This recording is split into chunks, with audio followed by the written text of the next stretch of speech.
yards. And I can remember hitting the ground and my mother crying out saying, baby sister, you all right? Where them? We right here, my dear. We right here, my dear. Shh, don't say that. It was so wonderful to hear someone say in one of the sessions, if we don't tell the story our way, it's going to be two sides to the story, and the story will never be told the correct way. We've got to tell it like it was. I wrote a little piece in Birmingham at the 16th Street Baptist Church because my mother was a teacher in Money, Mississippi, where Emmett Till, where I played with him in front of the little store there. Church people looking at us, seeing us leaving home, they think we're having something at the church. But what I have under all of that napkin and all of that wrapping is fried chicken and biscuits, and I'm taking it for the Freedom Riders. Now you all just let me do what I got to do, and y'all be careful. Then 16th Street Church brought me. I'll never forget her coming into the room and calling my sister and I, and she cut our little black and white television on and said, come in here. And we looked at her with big wide eyes. What's wrong? I want you to see something. Because y'all don't seem to understand. I told you to let me do my part. You ain't got no part. You don't know what you're doing. Look at this. And the newscaster started telling about the bombing and the 4 little girls. And we looked at each other because they were at church where we had been sneaking off to go in the night to church because it was not far away.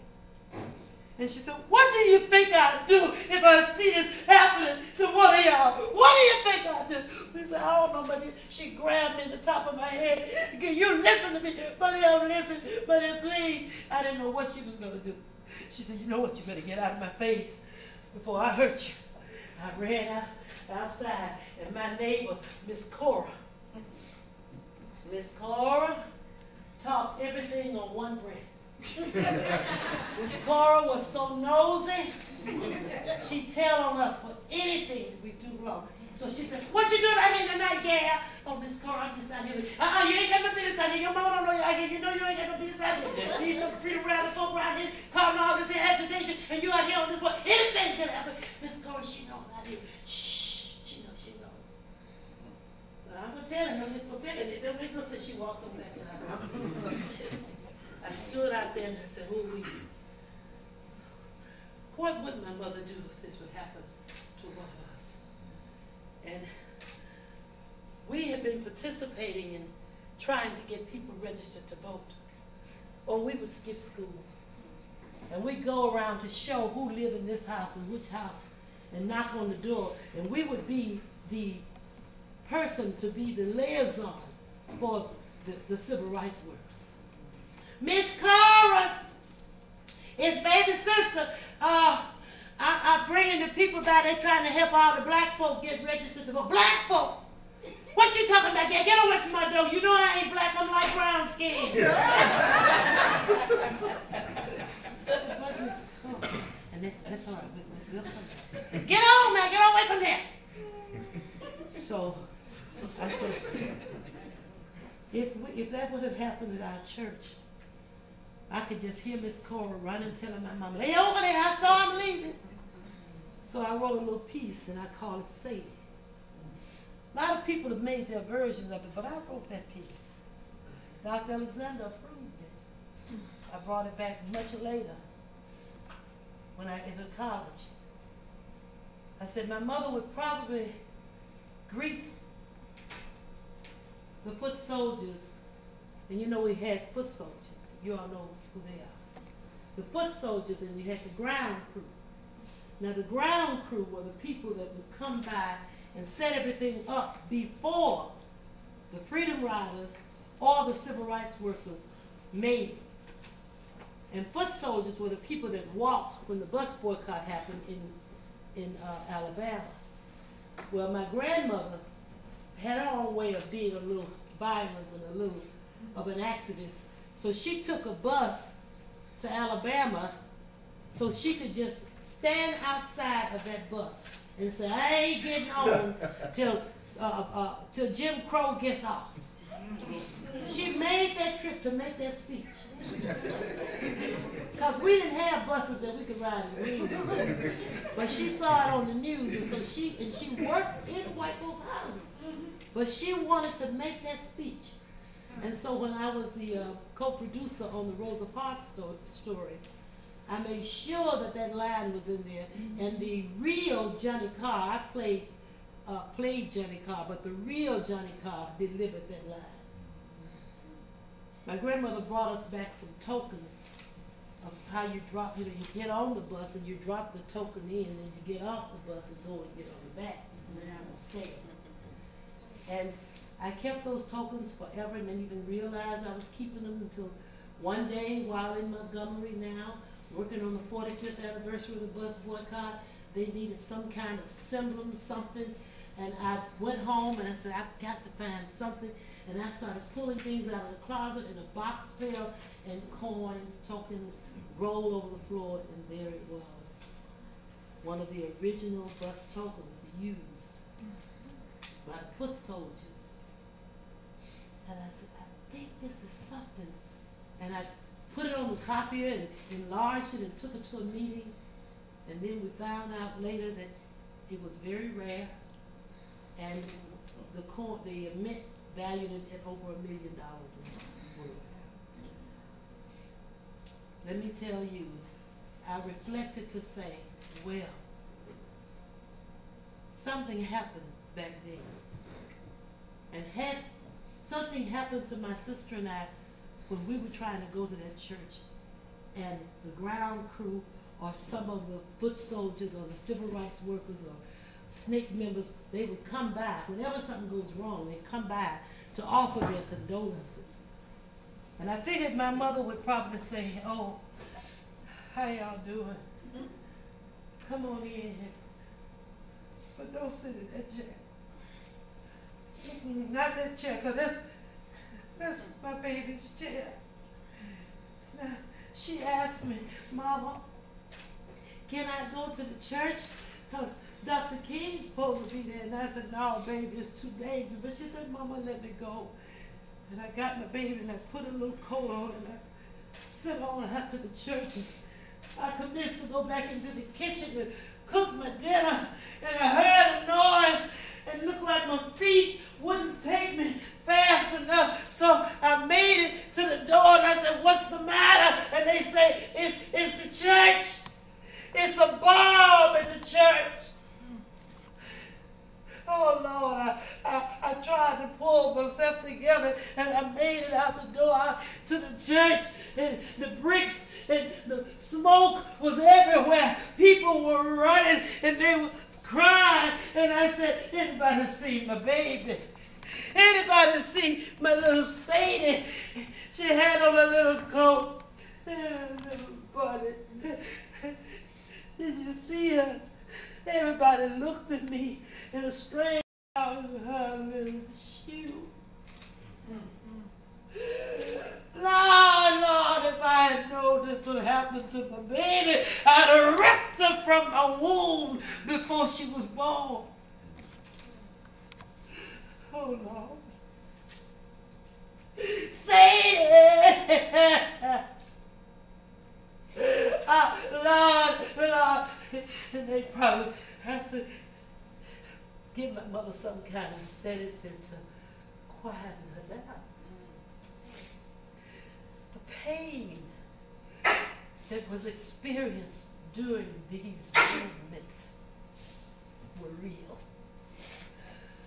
They were deep, and the scars are not gone. For those who witnessed it, who participated in it,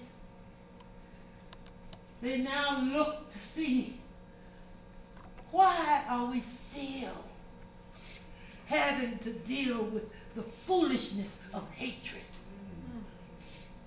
Why do we have the little child in Florida, what's his name, Trayvon?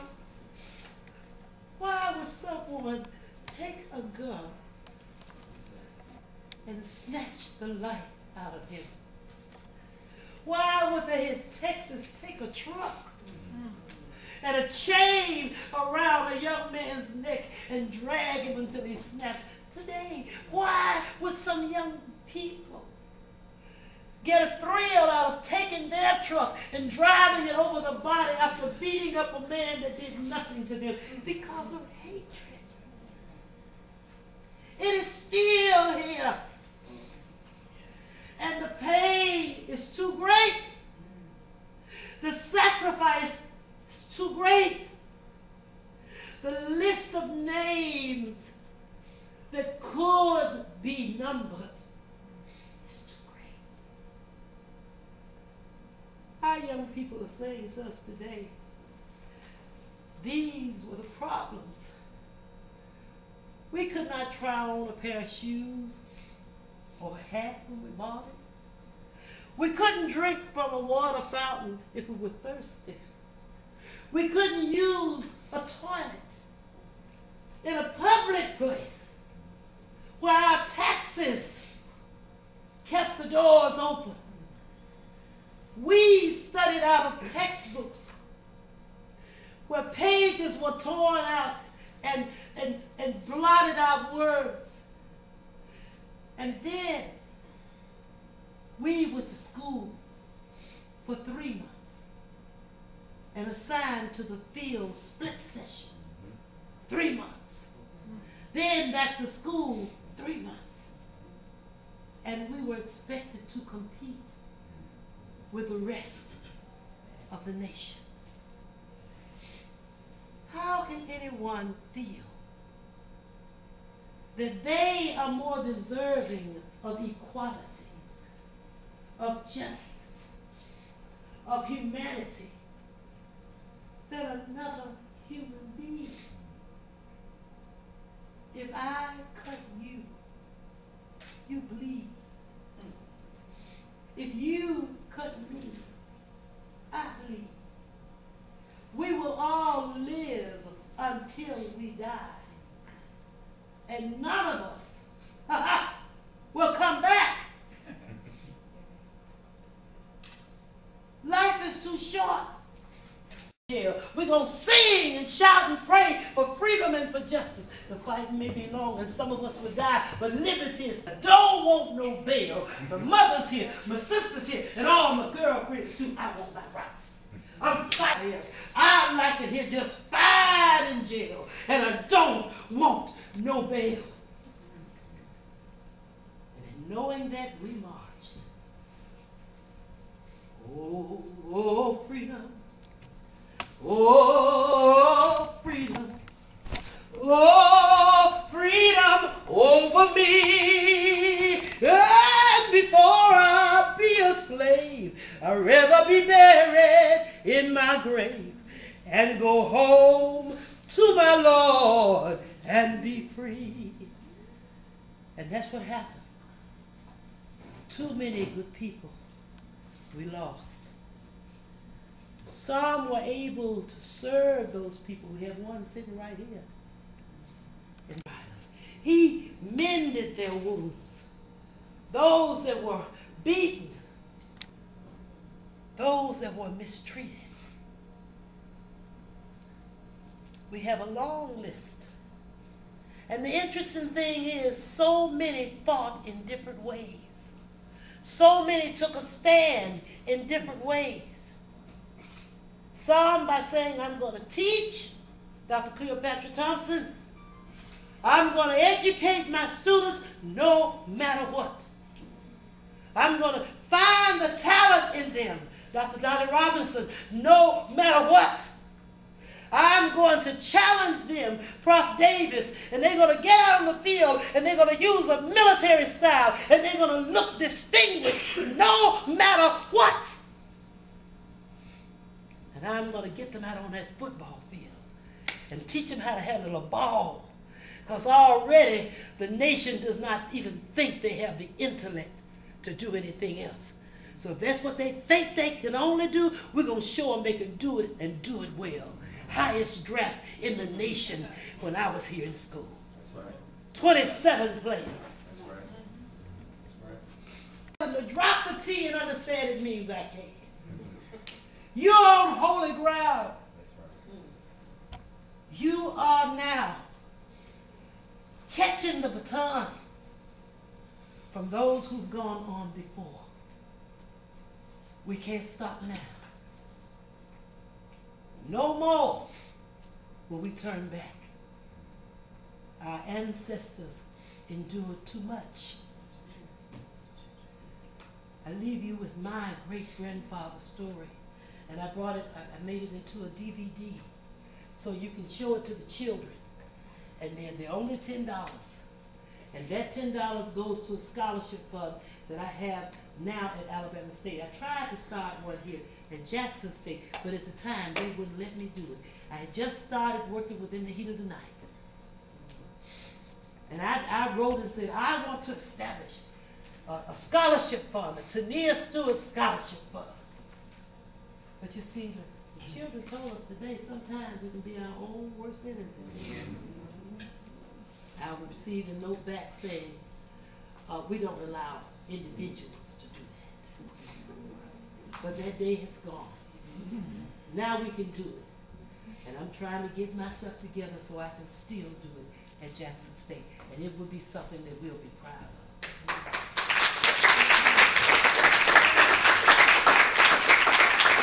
I buried experiences that I just was painful to handle. You know, we all have some things that we buried in the psychic of our mind, and we look at people, and some of the young people don't know how to hold, you know, what they're holding it back from. They look at you and they try to drop their eyes and hope you can't see their hurt. Mm-hmm. Well, my hurt was of a different kind.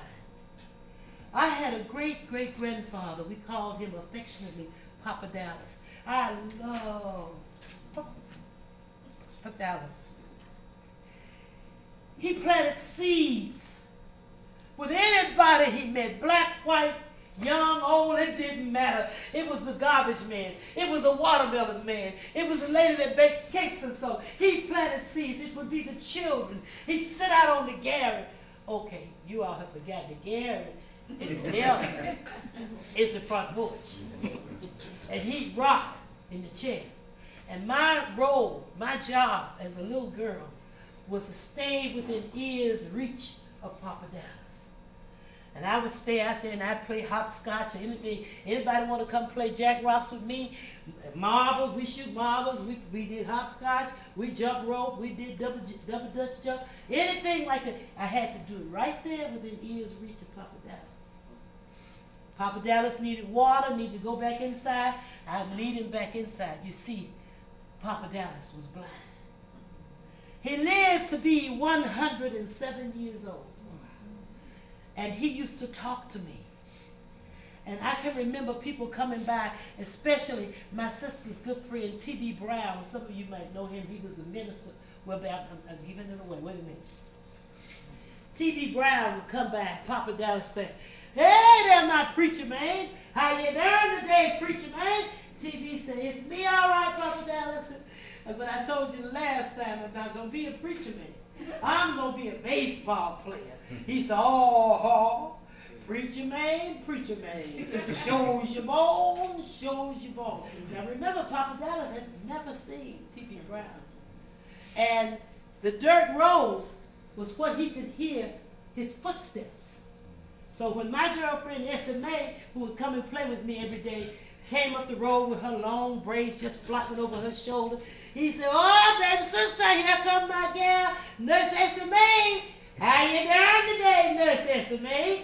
SMA said, "Now, Papa Dallas, it's me, but didn't I tell you I'm not going to be a nurse? I don't like to be around sick people, and I'm scared of blood." He said, "That's all right, daughter. Nurse SMA shows your bones, shows your bones." He kept right on rocking. I looked over one day at Papa Dallas, and I could see the scars, ugly scars, around his eyes. He used to wear sunglasses to, I guess, to hide it. I don't know, because he couldn't see it. But I saw the scars, and I said, "Papa Dallas, what happened to your eyes?" He said, "Oh, daughter, it's a long story. Don't like to talk about it much." Then he stopped rocking and he leaned towards me. And he said, maybe you's the one I needs to tell it to. Because you's going to be a spokesperson one day. I said, a spokesperson? Papa, Daddy, I don't even know what that means. I said, why are you patting my head? I got on my knees. I said, I see. He said, you see a book down there? Yes, sir, I see the book. Now, what that book say? And I said, let me see now. And this is how I can remember. I was so young. I could not read yet. So I think I was trying to sound it out. Well, of course, today, phonetically pronounced. It said, B-I-B-L-E,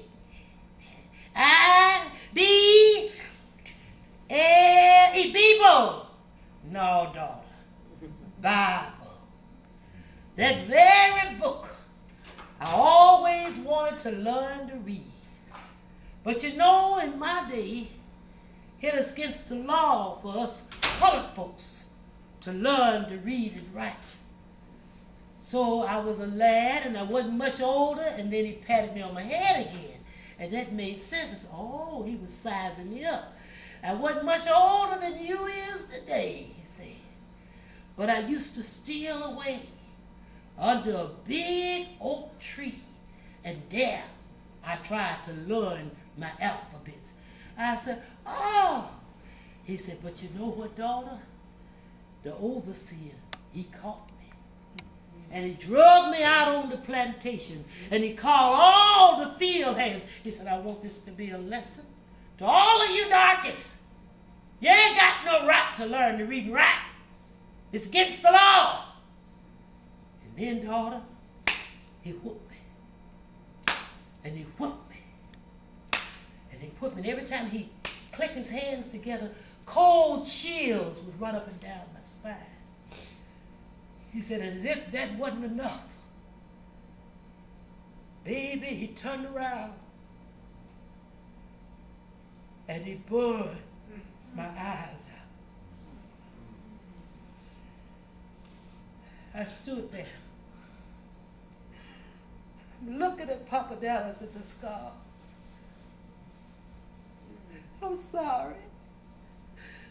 I just didn't know, Papa Dallas. I'm sorry. Hush, hush, shh. Now don't you cry for me.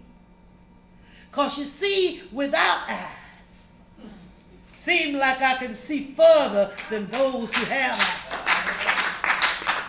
But I want you to promise me something. I remember throwing my little hand up in the air. Yes, sir, I don't promise. Promise me that from this day on, you's going to pick up every book you can, and you's going to read it from cover to cover. I will about that. I'm going to pick up every book I can. I'm going to read it from cover to cover. And then promise me, yes, sir, promise me that you's going to go all the way through school. I will. I'm going to go all the way through school. And one more thing, promise me, yes, sir, that you's going to tell all of the children my story. I will. I'm going to tell all the children your story. I was so young, I didn't understand. I thought it meant SMA and TB. I didn't know that he saw into the future that I would be standing here to tell you his story. To go all over the world, the different places I've had the opportunity to go. Turkey, Korea, Mexico, Canada, all of the places, Scotland, telling his story. And then the Smithsonian picked it up and developed a whole series called Remembering Slavery.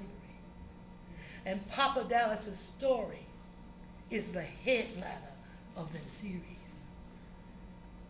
And it has been heard now all over the world. I kept my father right here in Jackson. And he ran for bishop of the AME church. And SMA She was a nurse. She's no longer with us.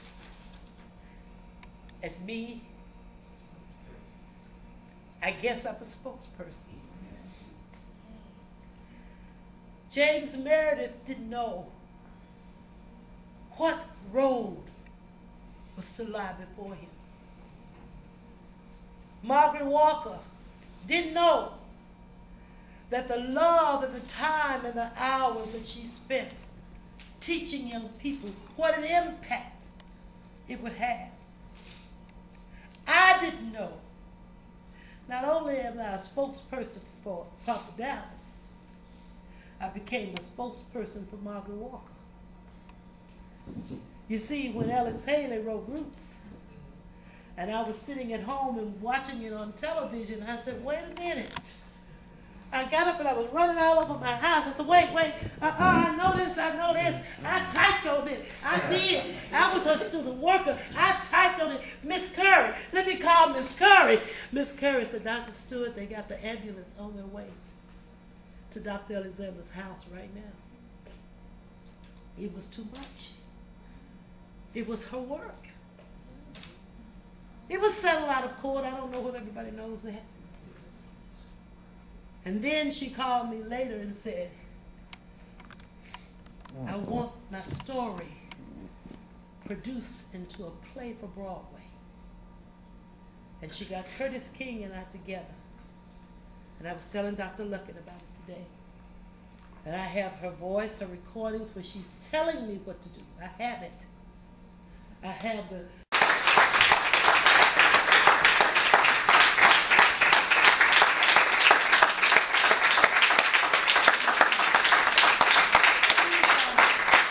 See, he's in the plan.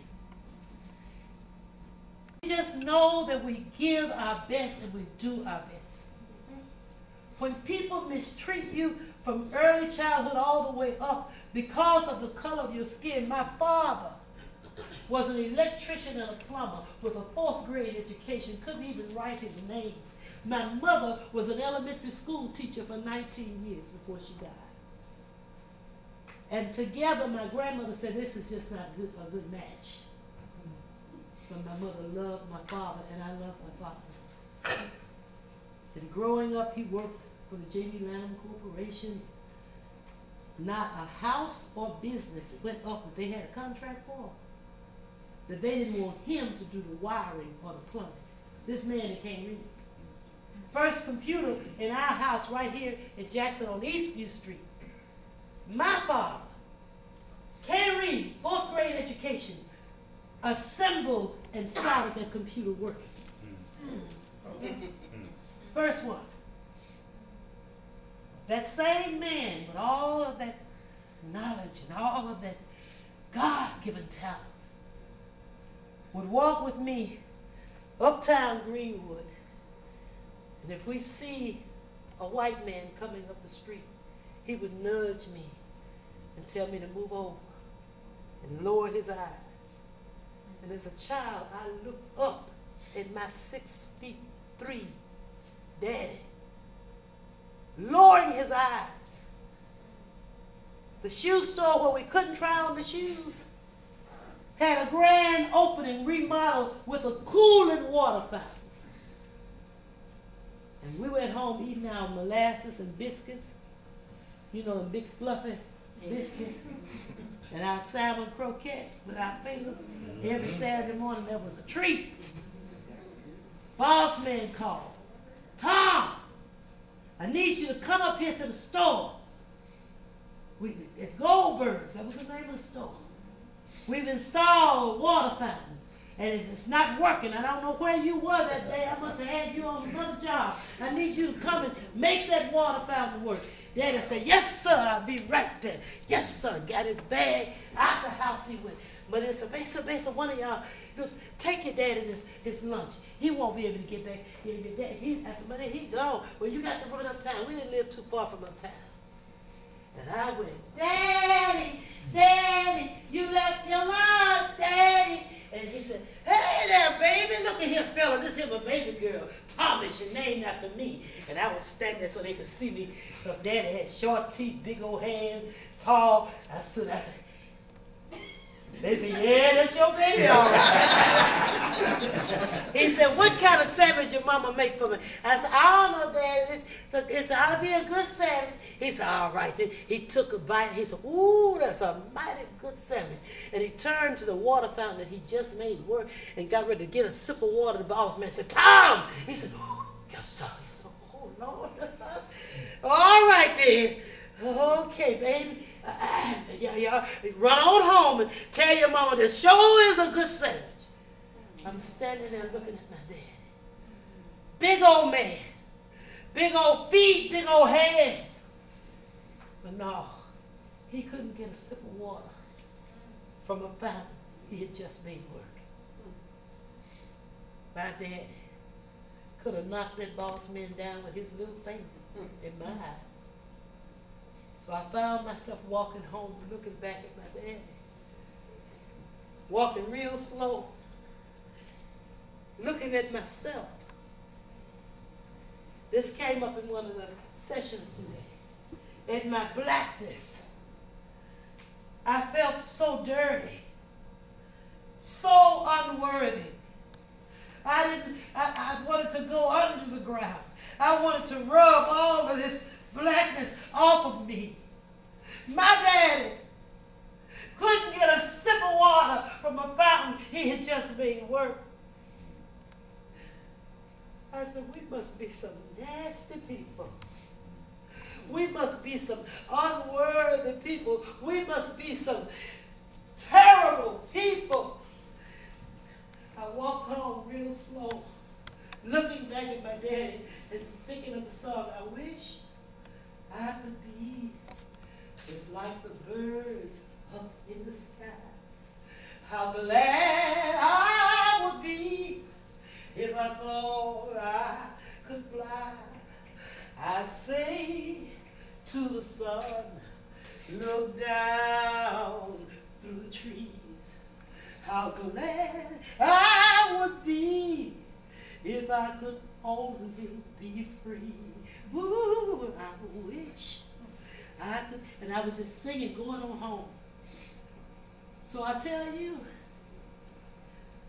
now when I go back to Greenwood, Mississippi, they had me to come and speak for the chamber. I asked them to drive me by the graveyard because I had sent money for them to clean the graveyard up. I couldn't even go out through the grass to acknowledge the headstones. I said, well, just drive over by Cotton Street. It looked like a war zone. So here we are in this beautiful building, and I'm in the top number 5+ hotel with Boss water on the counter. I thought it must have been medicine or something. The bottle was so pretty, I said, it has to be decoration. Let me call that a station. Is this real water that I can drink? Oh, yes, ma'am. We give all of our customers Boss. I said, I never heard of it. And I'm getting ready, and they pick me up in the limo, and the mayor tells me, now, you know, we had Morgan Freeman last year, and this room was packed. I said, I bet it was. So closer to the time to start, the room started getting full. They started rolling tables in. I said, Mr. Mayor, what's happening? He said, looks like we're going to have it packed. I said, I bet you we will. But I couldn't get over looking where we used to have a picket fence and little rosebud flowers growing, looking like a war zone. I couldn't get over. I couldn't reach my mother's tomb, my mother's headstone. I couldn't get out of the car to walk out there because it was so grown up, and all everywhere else on the other side of town it was immaculate. So I got up to speak, and something happened. I said, my grandmother taught me, when it rains, water does not fall on one roof. So if the south side of town that used to be the pride of poor people is looking like a war zone. Don't think the troubles over there won't make it over here to the north side. What's good for your children is good for our children. The school looks good over here. It looks like it needs to be condemned over there. What's happening in Greenwood? Black folks looked at me funny. When the program was over, all of my schoolmates and all came to embrace me, and the people who were on the committee who were of color, I started walking their way. They said, oh, they went the other way. But see how God works. Somebody in that audience heard the truth. And he set out to buy a plot of land to allow educated blacks to put up houses there. Now, I didn't know about this until I got a lot of calls. So check your email, check your email. I said, ooh, I don't, all right. And I checked, and sure enough, there were articles, there were emails going back and forth saying, what's wrong with you people? Didn't you hear what she said? You don't need to buy a plot of land for us. We've got a right to all the land. You don't give me an area to live. We've got a right to live wherever we want to. That day is over. That's why I'm up in Cincinnati. That's why I'm out here in Miami. Oh, they were just, I said, oh, Lord. My husband, Dr. Alan Stewart,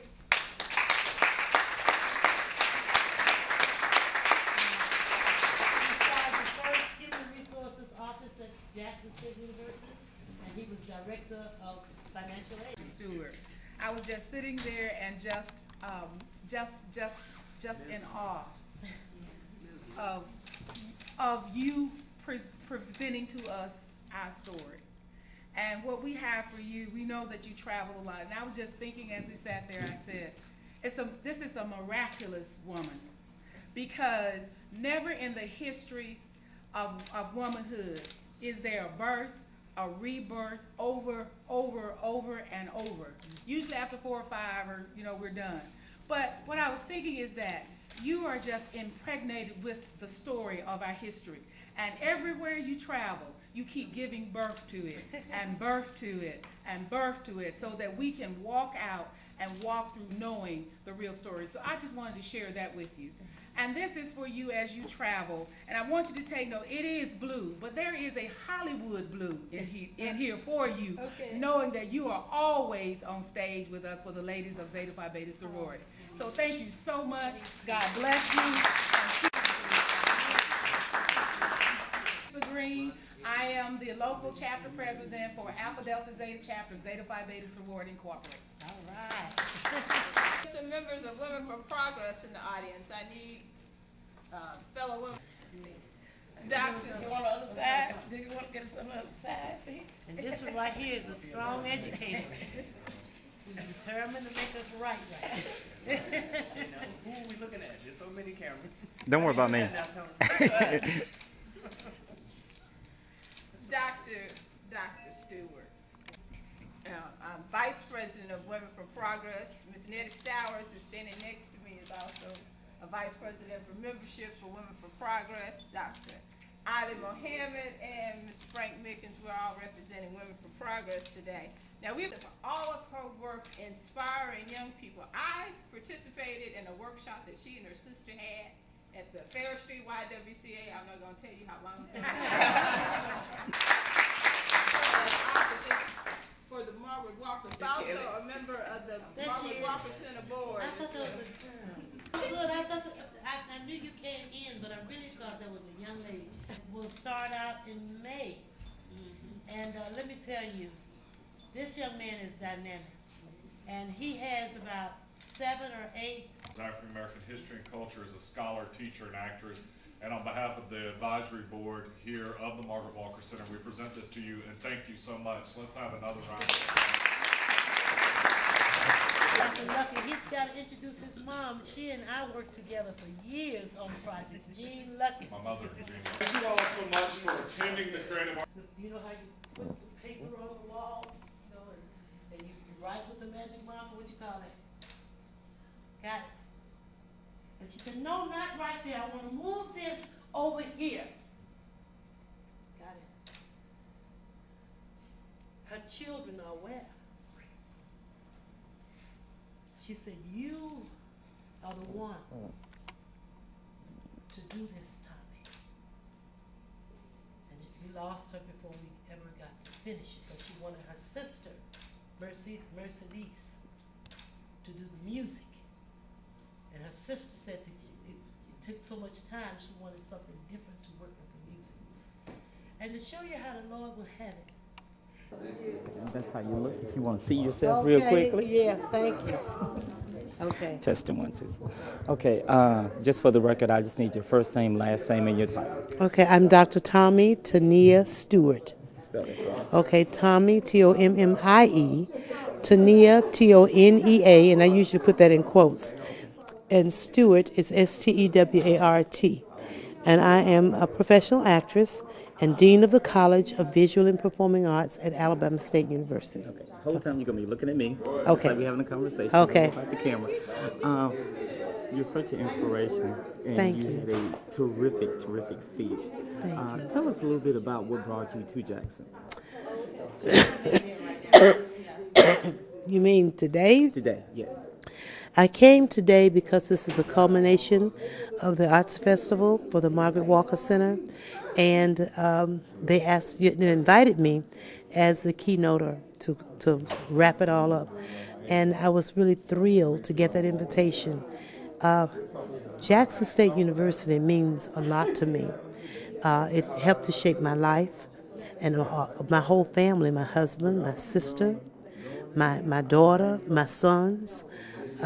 We are all Jacksonians, and we're working as a family to make a great presentation very soon. But the thing is, it helped to shape our lives, and it gave us a blueprint. And the people, it's not the buildings, the campus, it's the people. And Jackson State University has personnel that made us know that we had gotten the stamp of approval. It validated us. It encouraged us. We were motivated by the people.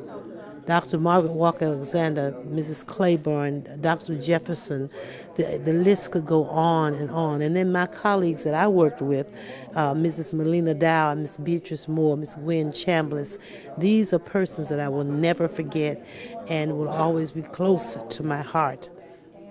Dr. Peoples, as president, was a dynamic leader that we find ourselves judging every other president that we've worked for. So coming back to Jackson State today and to see the beautiful buildings and to witness the spirit and the scholarship of the students is fantastic. What would you tell our young people? I mean, I know we have so many problems. You were talking about Trayvon Martin. That's a situation that's going to eventually be resolved. Here in Mississippi, they've had a few Trayvon Martin marches in Jackson. Yes. I went to one in Jackson and in Yazoo. But what can our students here at Jackson State do? Our students at Jackson State in these days, with the president going up for re-election and the politics of this nation, our students need to show exemplary leadership. They need to show exemplary scholarship. They need to show exemplary love for themselves and for their neighbors and their families and for their institution. What's the one thing that gives you strength? Because you're such a great motivator. I love how you were like recanting your stories and all of that. But what gives you your personal strength? God Almighty. My strength comes from God. Knowing that I have that resource, knowing that I have that foundation, nothing can equal to it. When I try to weigh out or list out or itemize what makes the day for me, nothing weighs greater than the presence of God in my life. And I really believe if our young people would understand that there is a power greater than themselves, things that come into your mind, we think that we're thinking of something. We came up with this unique idea. That's God whispering in your ear. And so I think if we would just acknowledge him, first of all, and know, and even if you don't know whether you know him, tell yourself you know him, because you got to know something. You don't wake yourself up in the morning. You don't make things happen for you.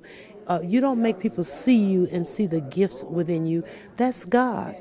So I really do believe that if we would put first our trust in him and know that he is vested in us, he's in us. So when we smile, he's smiling. Then when we try to achieve something, he's going to make it happen. So if you rest on him and work and get yourself ready, there's no stopping you. What's the one thing, going back in the past for a little bit, about your character in The Heat of the Night? That was such a believable character. You were so mean. But it was so real. That was the real thing about it. Well, I mean, you were so real with that character. What's one or two things that you remember about playing that character? Aunt Etta and In the Heat of the Night was patterned after the matriarchs in my life. So I have my mother, my grandmother, my aunt, my mother-in-law, and Mrs. Payton, Miss Eileen Payton. These persons, I watch them, and when they want to talk to you about truth, they don't sugar it up. They just tell you just like it is. They tell you the truth in a factual way and in a firm way. And it's not mean. It's just shooting from the hip. Now, I know you love those babies in Virgil. Oh, yeah. What about Althea? Come on, and I want you to be honest. I felt like, as my character, Aunt Etta felt like Althea needed to be straightened out. That she needed to listen to the wisdom that she was blessed to have in her company. And that's how I played her. You were absolutely fantastic. Thank you. I still watch the show. Okay. On Superstation Channel 9. And then the little sister and the twins. We prayed together when one was in an accident. To know that a man of this kind of gumption, fires of hatred in Mississippi, will not beckon you back, but he walked right through those fires. But I will never forget when I was in high school and James Meredith was trying to integrate Ole Miss. Our neighbor, Dewey Green, to try to follow in the steps of James Meredith. Oh my God, did all hell break loose.